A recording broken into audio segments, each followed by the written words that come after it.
ఈ కటౌట్ చూసారా? లోడింగ్ 3.0 అంటూ కటౌట్ పెట్టారు. రప్ప రప్ప అనే క్యాప్షన్ ఈ పోస్టర్ కే హైలైట్. షేర్లింగంపల్లిలో కేటీఆర్ కు స్వాగతం చెప్తూ ఏర్పాటు చేసిన ఫ్లెక్సీ ఇది.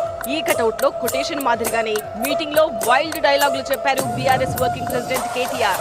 నిజంగానే కాంగ్రెస్ ప్రభుత్వం బీఆర్ఎస్ ప్రభుత్వం కంటే గొప్పగా పనిచేస్తే, నిజంగానే నీ 6 గ్యారెంటీలు అమలైపోతే, నిజంగానే మొత్తం సుభిక్షమైపోతే హైదరాబాద్ మహానగరం, పేదలందరూ సంతోషంగా ఉంటే దా తెలుసుకుందాం. చూసుకుంటే అయిపోతుంది. రేవంత్ రెడ్డి కేసీఆర్ ప్రజలు డిసైడ్ చేస్తారు.